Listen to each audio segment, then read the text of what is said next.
Bueno, entrando en el tema que nos ocupa, le pido por favor que abra su Biblia en el libro de los Jueces. Jueces está al ladito de Josué, el séptimo libro de la Biblia, comenzando desde Génesis, ¿sí? En el libro de los Jueces, capítulo 1. Y permítame darle lectura del versículo 8 al versículo 15. Jueces, capítulo 1, versículos del 8 al 15. Hago yo la lectura de la palabra y le pido por favor que usted siga con la debida atención y con la reverencia que amerita la palabra de Dios. Jueces, capítulo 1, versículos del 8 al 15. ¿Tenemos todos amén? Hago yo la lectura y dice así: Y combatieron los hijos de Judá a Jerusalén y la tomaron, y pasaron a sus habitantes a filo de espada y pusieron fuego en la ciudad. Después los hijos de Judá descendieron para pelear contra el cananeo que habitaba en las montañas, en el Negev y en los llanos. Y marchó Judá contra el cananeo que habitaba en Hebrón, la cual se llamaba antes Kiriat Arba, e hirieron a Sesai, a Imán y a Talmai. De allí fue a los que habitaban en Debir, que antes se llamaba Kiriat Sefer. Y dijo Caleb: el que atacare a Kiriat Sefer y la tomare, yo le daré Axa, mi hija, por mujer. Y la tomó Otoniel, hijo de Cenaz, hermano menor de Caleb, y él le dio Axa, su hija, por mujer. Y cuando ella se iba con él, la persuadió que pidiese a su padre un campo, y ella se bajó del asno, y Caleb le dijo: ¿qué tienes? Ella entonces le respondió: concédeme un don, puesto que me has dado tierra del Negev, dame también fuentes de agua. Entonces Caleb le dio las fuentes de arriba y las fuentes de abajo. Bueno, parecería que este texto bíblico no nos habla mucho, pero es necesario ponerle en el contexto. ¿Por qué? Porque el libro de Jueces es la transición del pueblo de Dios, ¿sí?, entre el camino a la promesa y el tomar posesión de la misma, ¿sí? Entre el camino a la promesa y tomar posesión de la misma. Es decir, hasta antes de que esto suceda, esto que se relata en el capítulo 1, hasta antes de que esto suceda, lo que pasaba es que Israel tuvo unos dos grandes líderes que guiaron su camino por 40 años, nada más y nada menos que Moisés, y luego Josué, quien fue su digno sucesor, ¿sí? Pero con Josué ellos llegaron a entender cuáles eran los límites que tenía cada tribu y que Dios le había concedido. ¿Qué es lo destacable aquí? Lo destacable aquí, primero, es que Dios les había prometido a ellos la mejor tierra que había en aquel entonces en el mundo entero. Les repito, Dios les había ofrecido a su pueblo, a ellos, desde siempre estuvo en la mente, en la idea, en el deseo de Dios, entregarles la mejor tierra que existía, ¿sí?, en el mundo entero en aquel entonces. Dios les dijo: yo les voy a dar una tierra que fluye leche y miel, ¿sí? Y digo, hasta ahí habían llegado, habían entrado, habían entendido cuáles eran los límites. Pero la otra cosa que nosotros debemos considerar, no solo que Dios quiere darnos lo mejor, sino que les dijo: entren y tomen posesión, ¿no? Es decir, hagan su parte. Ya están viendo lo que yo les quiero dar, ¿sí? Ahora entren y tomen posesión, y peleen, y pónganse pilas, y esfuércense, y dedíquense, y no pongan pretextos de cansancio. No, entren. Por eso me permití tomar estos versículos precisamente del 8 en adelante, en el que usted va a ver en los primeros versículos verbos como este, ¿no? Y combatieron, y descendieron a pelear, y siguieron adelante, y se enfrentaron, porque así es como tiene que ser la vida, ¿sí? Digo, hay cosas que destacar como el saber que uno, para conseguir algo bueno, uno tiene que esforzarse. Pero si uno quiere conseguir lo muy bueno, que es lo que Dios tiene para nuestras vidas, uno tiene que pelearlo. Uno tiene que pelear. O sea, si nosotros pensamos como muchas veces pensamos, lastimosamente es un criterio generalizado desde siempre en la población latinoamericana, de que Diosito es bonito, y Diosito, como es bonito, algo me ha de dar, ¿sí? Y si algo Dios me da, yo estoy feliz y me contento con eso, ¿sí? Porque yo me conformo con lo que Diosito me dé, ¿sí? Cuando, perdóneme, uno debe tener entendimiento, ¿sí? Uno debe tener discernimiento espiritual, y más aún si leemos la Biblia, porque yo entiendo que si hay gente que no lee la Biblia, que no son los que vienen a este culto, a lo mejor los del segundo, los del tercero no leerán la Biblia, pero nosotros los del primero sí leemos la Biblia. Entonces, cuando yo leo la Biblia, yo tengo que darme cuenta, ¿sí?, cuál es el propósito de Dios para su pueblo, y reconocer que yo soy su pueblo. Y si yo soy su pueblo, la Biblia me dice, por ejemplo, así en términos muy generales, que Dios tiene pensamientos de bien y de paz para mí. Eso tiene Dios para mí. Entonces, si Dios tiene pensamientos buenos, de bien, de paz, de bendición, de prosperidad, ¿sí?, yo tengo que aferrarme a eso y no aceptar nada menos que esa propuesta de Dios. El libro de los jueces, el libro en general de los jueces, nos habla de a veces yo pienso que ellos eran latinoamericanos, por no decir ecuatorianos, y más directamente sangolquileños. ¿Por qué? Porque son unas personas tan frágiles, son generaciones que nos hablan del libro de los jueces, tan frágiles, tan conformistas, tan débiles, tan que parecen campanas, ¿no?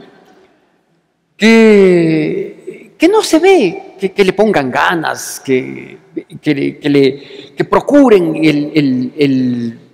el máximo de arriba. Se conforman con el mínimo de abajo, en su estilo de vida, en su comportamiento. No procuran una santidad, una integridad, una transparencia, ¿no?, con que no se descubra humanamente, con que quedemos en la impunidad. Porque ese es el criterio que nosotros vemos hoy en día en las personas, en la sociedad, en el comportamiento. La gente se conforma con lo que sea, ¿sí? Pero Dios no quiere eso. Vea, hay un refrán que dice que no vamos a nadar tanto para morir en la orilla, ¿sí? Ellos habían caminado 40 años en el desierto, enfrentando todas las cosas que enfrentaron. ¿Sabe quién les ayudó? Dios. ¿Sí? Si quedaron postrados en el desierto fue por su pecado. Pero de todas maneras cruzaron el desierto, saliendo de Egipto, entraron, Dios les abrió el Jordán, para salir les abrió el Mar Rojo, para entrar les abrió el Jordán. Pasaron y les dice ya, esto es de ustedes. Pero si esto es de ustedes, dice ahora, tomen posesión de ello, pues. Y los vagos, los dejados, los mediocres, los pusilánimes, como dice la palabra de Dios, o sea, los de poco ánimo, ¿sí?, no quieren tomarlo, no es culpa de Dios. La culpa no es de Dios, Dios quiere lo mejor para nosotros. Pero hay que pelearlo, hay que lucharlo, hay que insistirlo, no hay que tener pretextos. Y en eso digo gran parte de que las sociedades se manejen así. Tenemos la culpa los adultos, los mayores. Una, porque les facilitamos la vida a nuestros hijos.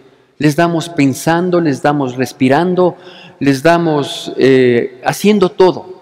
Y cualquier situación que ellos hagan de esfuerzo, ¿no?, que no es así que bestia el esfuerzo, no. De pronto se les dice, tenderás la cama, ¿sí? Y tienden la cama, elogiamos. Qué lindo el guagua, dice 18 años y ya tiende la cama, ¿sí? 18 años ya debería estar haciendo algo de provecho, ¿no?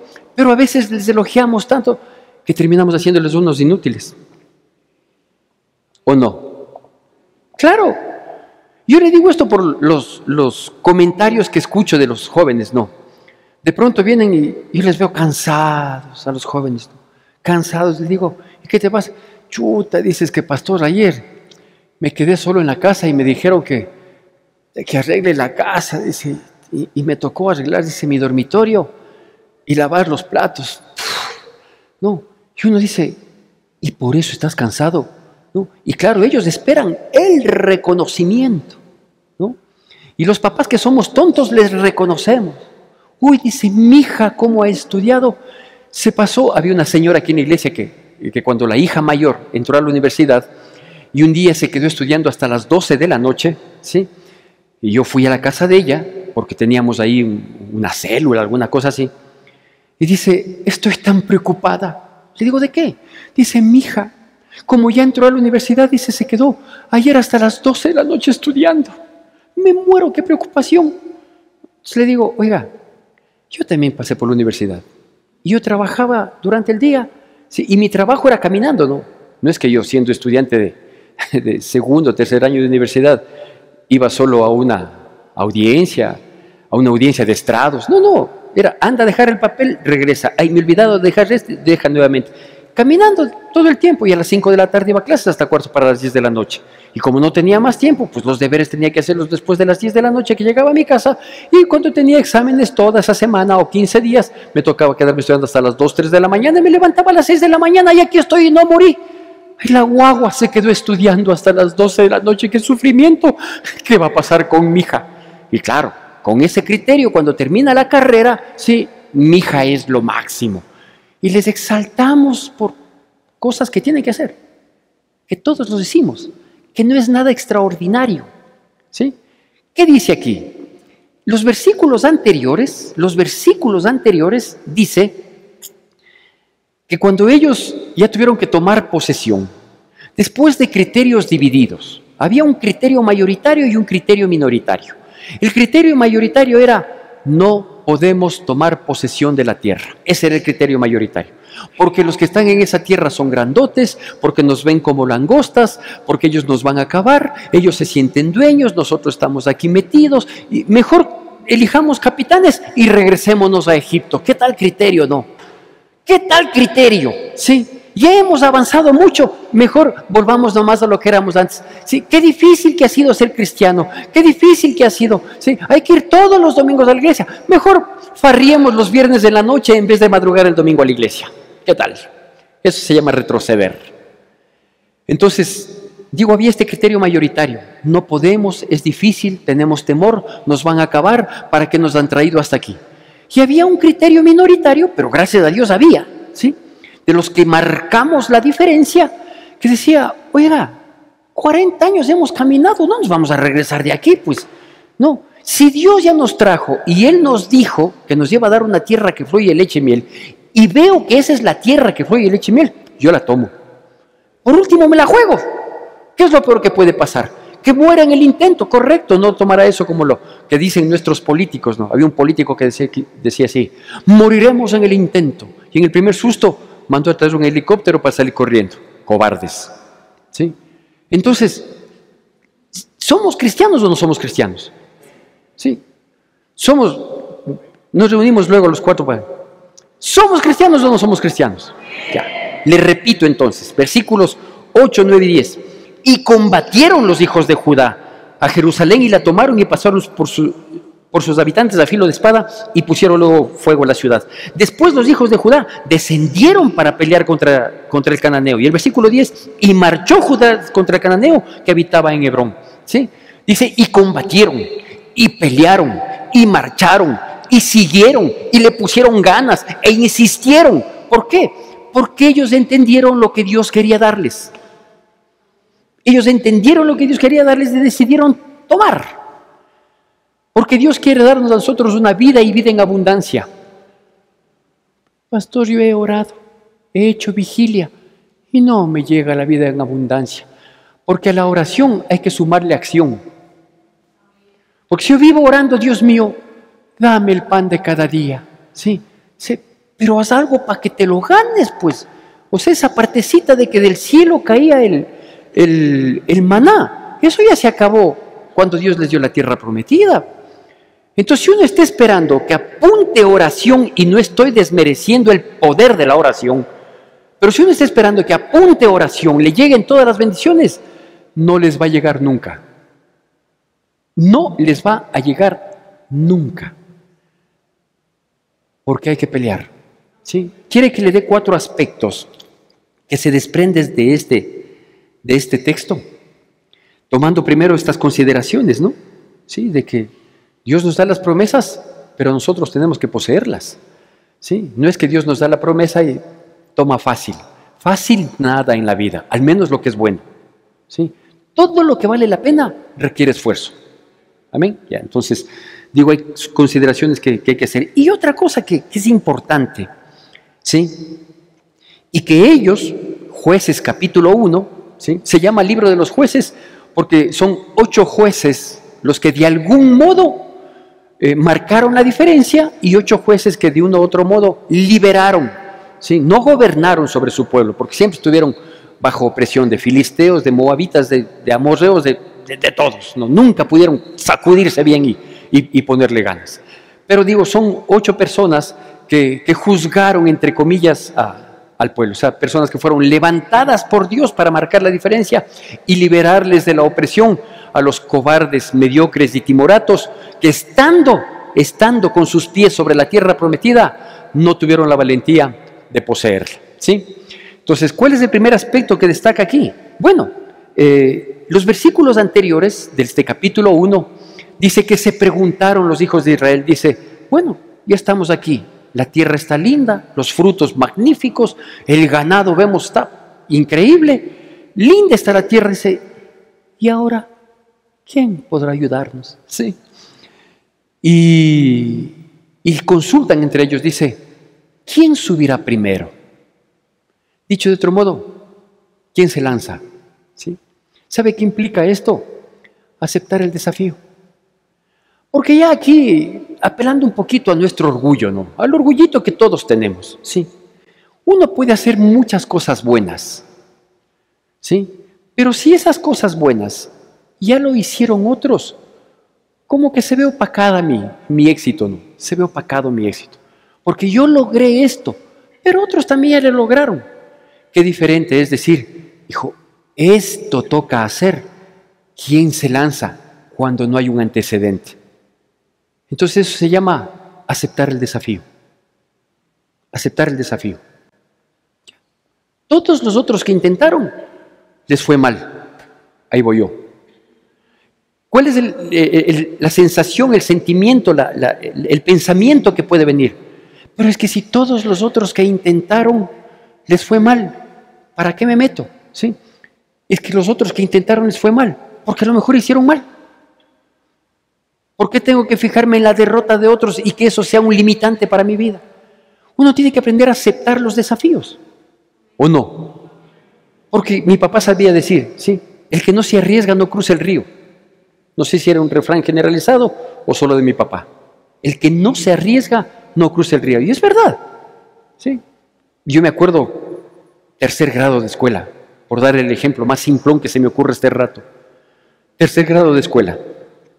Nos llevan de paseo a Baños, ¿sí? Y no es como ahora, ¿no? Que la guagua, 20 años se va de paseo, ¿sí?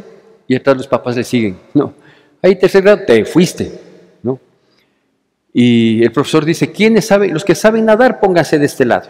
Los que no saben nadar, de este lado. El fiallos, de este lado. Porque yo no sabía nadar. Y dice, a ver, vos sabes, lánzate. Todos eran estilo perrito, ¿no? O sea, sobrevivencia nomás se llama eso. Dice, y los de acá dice, ¿ya vieron como los otros? Entonces yo digo, eso será nadar. O sea, sobrevivir también es eso. ¿Sí? Dice, ¿y de los de acá quién se lanza? El fiallos. Fui, me lancé. Me tomé media piscina, pero llegué al otro lado. Porque me lancé del susto así. Sí. Entonces cuando llegué, claro, llegué con la piscina acá. Entonces, el resto me había tomado. Sí. Pero el que se lanza, ese es el que corre riesgos, todo lo que usted quiera. Sí. Pero si no se lanza, nunca pasa, pues. Entonces, primer aspecto, aceptar el desafío. Aceptar el desafío implica saber que hay una bendición, la cual quiero obtenerla. Sé que hay una bendición y yo quiero obtenerla. Luego le hago notar algo importante, ¿sí? El segundo aspecto es que hay que luchar para obtenerla, ¿no? Hay que luchar para obtenerla. Todas las cosas buenas, ¿sí?, son el resultado de un proceso. Hay que luchar. Ahí están los versículos que le acabé de leer, ¿cierto? Dice, y ellos pelearon, ¿sí? Ahí está hablando, por ejemplo, de la toma de Jerusalén, porque Jerusalén no estaba en posesión de los israelitas. Luego Jerusalén es la ciudad que Dios escoge para que él habite ahí y que su nombre sea invocado, y ahí se establece el templo y todo, pero eso es muy posterior, quizás unos 520 años posterior. Jerusalén estaba tomado por gente que no tenía que estar ahí, ¿no es cierto? Entonces ellos dicen que fueron y combatieron y pelearon con Jerusalén. Y no es que se quedaron contentos, ya tomamos Jerusalén. No, ya tomaron Jerusalén. Luego dice que descendieron para pelear, ¿sí? Y tomar esas ciudades que luego fueron cambiadas de nombre, ¿sí? Y luego dice que fueron, o sea, hubo cansancio. Claro que hubo cansancio después del primer intento. ¿Que quedaron agotados? Claro que quedaron agotados, pero también quedaron incentivados. Incentivados para seguir, para continuar. Entonces, ¿queremos algo? Pues hay que pelear. Y hay que pelear de rodillas orando, pero también actuando. Y uno tiene que buscarle y procurarle. Nada llega por coincidencia a menos que sea algo provocado por el diablo. Pero las cosas buenas, las que vienen de Dios, uno tiene que pelearlas, lucharlas, insistirlas. Se necesita paciencia, perseverancia, dedicación. Se consigue con lágrimas, de rodillas. Pero hay que hacerlo, pues es que queremos vivir bien. Ahora, si queremos vivir así como estamos, siga nomás, escúcheme, salga y diga: el pastor está loco, se acabó. Y nos vemos el próximo domingo. Pero no es así, por favor. Son tiempos difíciles los que estamos viviendo. Son tiempos del fin, o los previos al fin los que estamos viviendo. ¿Y usted cree que Dios quiere una iglesia timorata, alicaída, ojituesta, boquimuda, temerosa? Dios no quiere eso. Sí, porque mientras va creciendo la maldad, mientras la sociedad se degenera, la iglesia tiene que fortalecerse y ponerse las pilas y fajarse los pantalones, como decían los antiguos. El feriado nos está afectando. Creo que algunos han venido jugando carnaval. Están más fríos que después de un bombazo. Sí. La iglesia tiene que ponerse pilas. Los cristianos tenemos que ser firmes, tenemos que ser fuertes. Porque si somos timoratos, nadie nos va a identificar como cristianos. Amén. Ya, va creciendo el amén. Tercer aspecto, ¿sí? Si nosotros queremos efectivamente ser bendecidos de parte, en todas las áreas, no estoy hablando solo de la parte económica, esa es una añadidura, la parte económica. En todas las áreas, si nosotros queremos ser bendecidos, tercer punto, no mirar las dificultades. Pero oiga lo que estoy diciendo, no mirar las dificultades. No digo que debemos ignorar las dificultades, porque si ignoramos las dificultades, en la primera vamos a caer. Entonces no digo que hay que ignorar, hacerme el descuidado como que si no pasa. No, debo considerar, debo saber que hay dificultades para caminar advertido, para evitarlas, para saber cómo enfrentarlas. Pero no puedo estar mirando todo el tiempo la dificultad, porque si miro todo el tiempo la dificultad, declina mi ánimo, pues. Es que esto, es que esto otro, es que por aquí, es que... todo dificultad, todo pretexto. Uno nunca surge, uno nunca camina, uno nunca avanza. Se está mirando solo los problemas y no está mirando lo que quiere conquistar. No está mirando la tierra prometida, la que fluye leche y miel. No está mirando la bendición, no está mirando el éxito. Si comienzo a ver todos los pretextos, es que en este país, es que el Correa, es que, o sea, ya, párele. Y comience a mirar lo que quiere conquistar, ¿sí? Y no se queje. Porque yo también digo, Dios es bueno, misericordioso, bondadoso, cariñoso. La Biblia dice que Él es el que enjuga nuestras lágrimas, o sea, el que nos pone calma cuando nosotros estamos... Que hay veces que nos toca así, ¿no? Hay veces que toca llore, ya, ¿qué más? ¿Sí? Yo conozco el principal llorón de la iglesia, ¿sí? Soy yo. A mí me gusta llorar delante de Dios, ¿sí? Pero ya es delante de Él nomás, delante de ustedes, a veces se me va una que otra, ¿sí? Pero ya no, pues ya, póngale ganas ahí y vamos para adelante, ¿no es cierto? Entonces, no hay que prestarle demasiada atención a las dificultades, hay que saber qué hay, vamos a conocerlas, vamos a prepararnos, vamos a enfrentarlas, pero ya párele la mano ahí, ¿sí? ¿Qué pasó luego de estos 4 primeros versículos que leemos? En que vemos luchar, pelear, insistir, no doblegar, seguir, avanzar, conquistar. Qué lindo conjugar esos verbos. Dice que Caleb, quien tenía toda la autoridad moral para hablarles del tema, porque él fue uno, junto con Josué, que tuvieron el criterio diferente a los demás. Josué y Caleb son los que dijeron, no importa si Dios se agrada de nosotros, nosotros vamos a poder tomar posesión de esa tierra. No les hagan caso a estos 10 cobardes que tienen una apreciación diferente. Entonces Caleb dice, bueno, y yo les he demostrado, en otros términos, ¿no? Entre líneas, dice, yo les he demostrado que hay cómo. Hasta aquí hemos llegado. Dios nos ha traído, ¿sí? Ahora yo propongo algo. Porque a los que se lanzan, a los que aceptan el desafío, a los que pelean, a los que le ponen ganas, a los que no miran las dificultades, sino más bien el objetivo, Caleb dice, va a subir primero la tribu de Judá. Y una de las ciudades que debemos tomar es esa de Kiriat Sefer, ¿sí? Dice, el que tome esa ciudad, yo le voy a dar una recompensa. Le voy a dar a mi hija. En esa época era muy común este tipo de ofrecimientos. No era de parte de Dios, más bien era una costumbre del momento y costumbre sacada de las creencias y de las costumbres paganas, ¿sí? Premiar a alguien de quien se recibía un favor y premiarle dándole una hija. Ya le digo, no era voluntad de Dios. Si usted lee la Biblia y lee los libros anteriores, no va a ver que Dios dice, ¿no? ¿Sí? Si alguien cumple un acto heroico, le ofrecerás tu hija, como que si mi hija fuera un premio, un trofeo, una recompensa. A mi hija te la ganas y vas a ver los obstáculos que te pongo. Entonces, digo, esa era una costumbre pagana y que fácilmente la adoptó, tristemente, el pueblo de Dios, ¿no? Y Caleb, digo, quien había recorrido los 40 años en el desierto y fue uno de los 2 únicos que entraron en la tierra prometida, él tenía autoridad moral para desafiar algo así.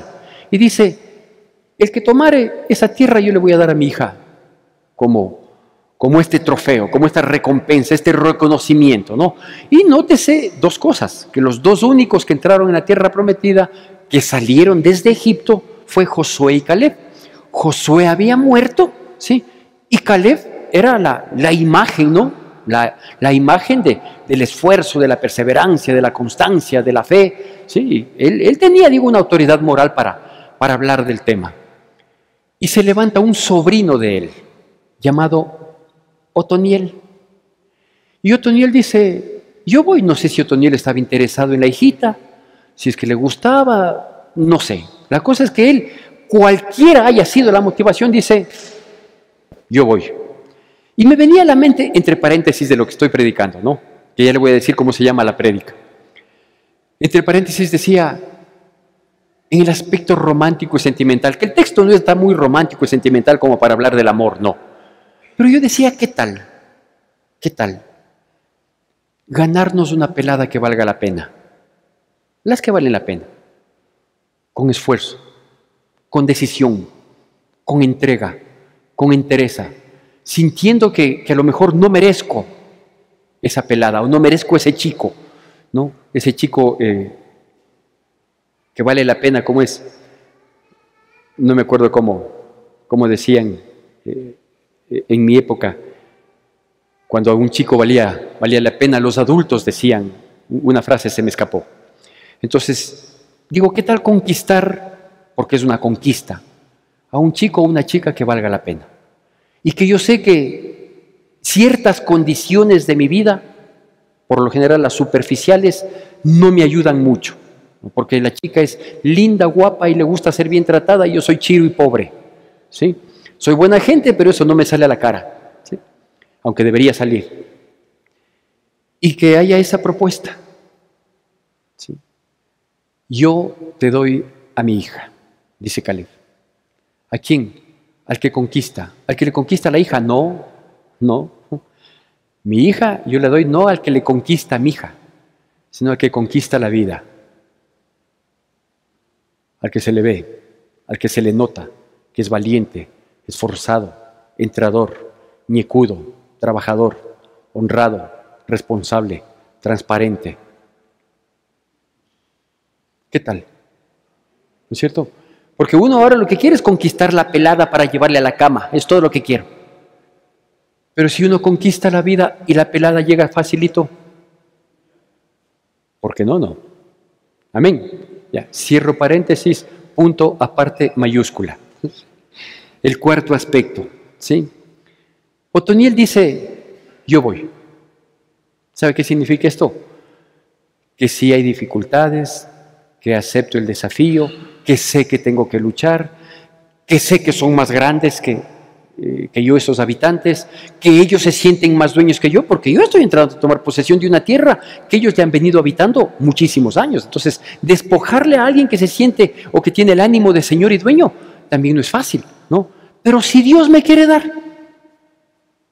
y aquí le voy a decir lo que le había mencionado antes, que dije más lueguito le digo, sí. ¿Sabe cuál es el gran problema de nosotros los cristianos?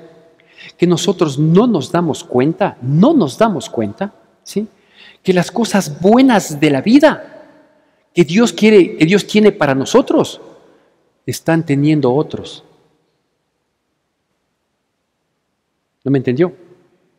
Le falo en portugués para que você pueda entender, ¿sí? El problema de los cristianos hoy es que no nos damos cuenta que las cosas buenas de la vida, en términos generales, están en manos de otros. Cuando eso Dios lo hizo para nosotros, porque nosotros somos su pueblo, porque nosotros somos sus hijos. ¿Cómo es posible que los impíos, que los pecadores, que no tienen ni Dios ni ley, que no les importa nada la santidad, que no quieren agradar a Dios, estén disfrutando de las bendiciones que Dios tiene para mí? Entonces, ¿sabe qué tengo que hacer yo? El cuarto aspecto, creerle a Dios.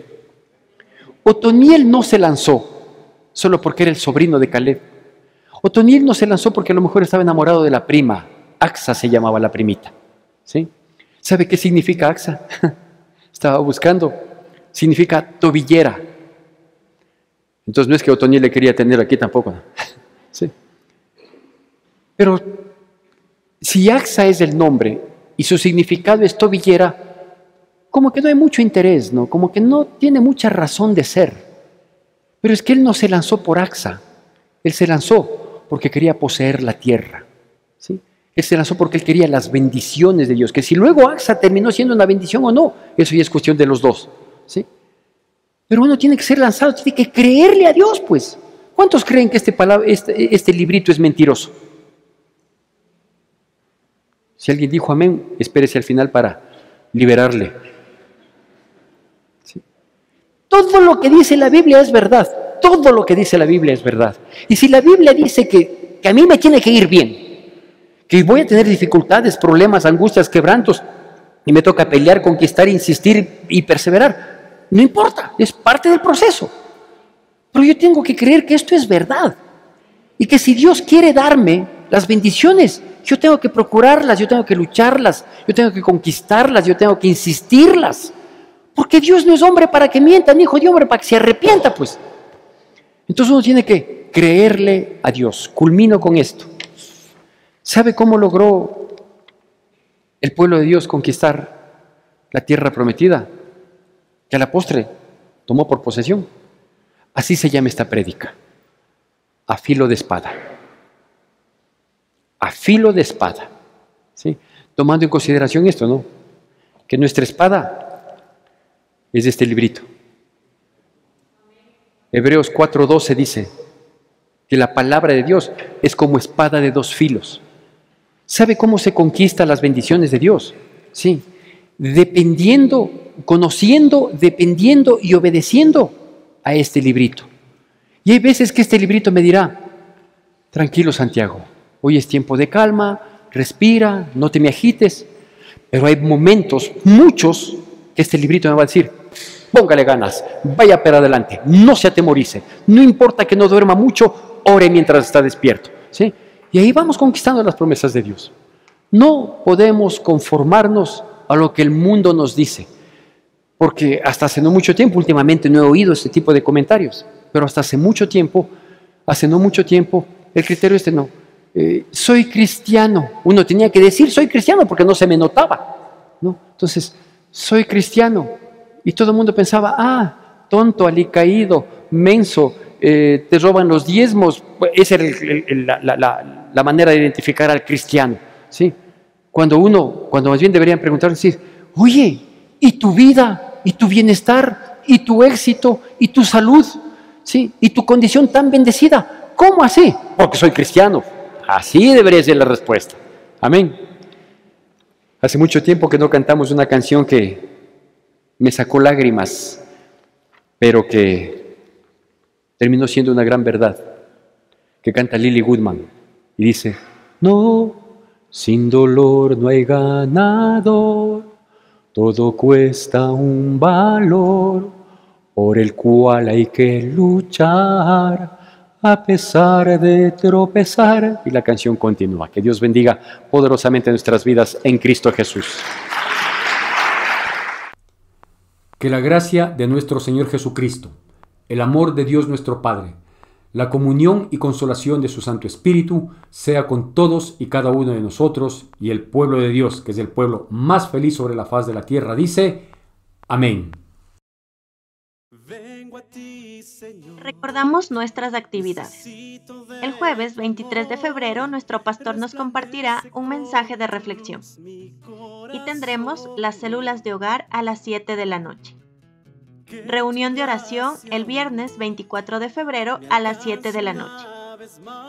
Madres unidas para orar todos los sábados a las 7 de la mañana. Cineforo para adolescentes, universitarios y profesionales el sábado 25 de febrero a las 4:30 de la tarde. Reuniones presenciales los domingos a las 7:30, 9:15 y 11 de la mañana. Seguimos en oración todos los días a partir de las 9 de la noche. Tu donación es importante para sostener la obra de Dios. Puedes realizar tus aportes en la cuenta de la Iglesia Evangélica Centro de Adoración Cristiana o acercarte a las oficinas de la iglesia. Gracias por acompañarnos.